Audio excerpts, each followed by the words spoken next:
Shannon Ebersole describes her happy place as the undulating hills of southwest Iowa, where she can unwind and recharge by spending time with the grazing cows.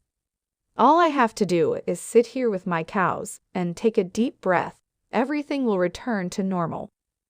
Ebersole has spent the last 25 years pursuing her passion of cattle farming. Like most individuals from rural Iowa, she identifies as a conservative and has voted twice for Donald Trump. In an interview this week, Ebersole said, "I love what he did for small business. I adore his contributions to agriculture. I wish he had been able to work a little more subtly."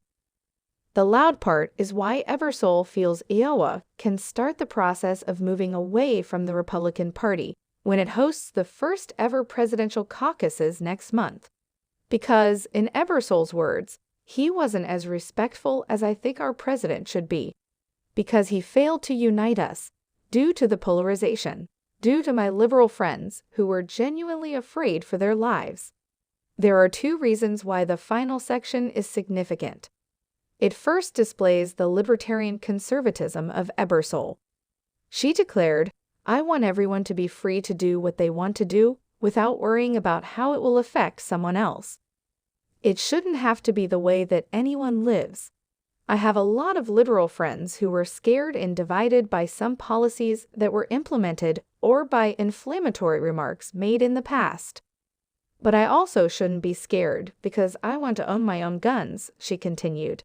I can do that in my own house safely and without having an impact on other people. Ebersole takes issue with Trump and his allies' critical tone. She stated, "I just want to live my life here with my cows, feed people, and know that everyone can get along.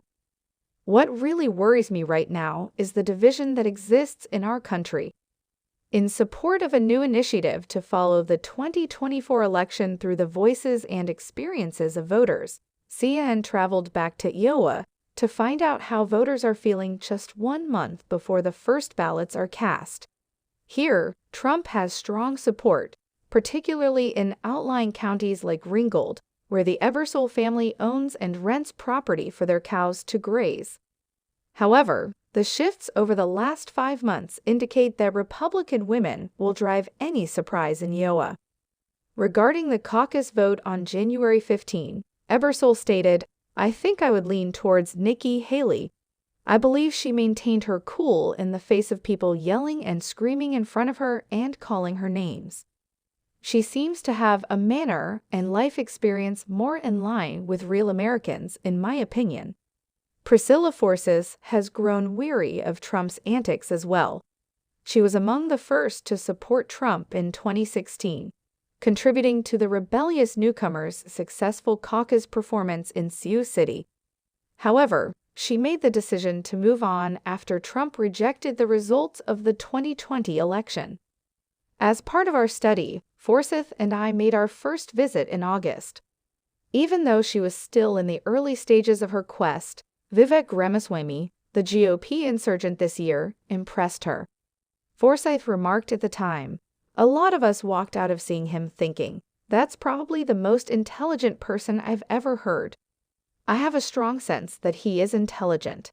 He is energized. He's not old."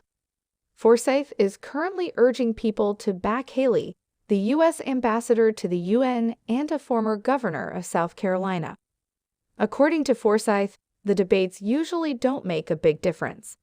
But this time, they kind of did. Forsyth was irritated by Ramaswamy's frequent interruptions and came to the conclusion that he was too immature and uncompromising to be president. Haley, she felt, handled herself quite well during the discussions. The deal was sealed by the former governor on October 8, the day following the terror attack on Israel by Hamas, when Forsyth went to a Haley event.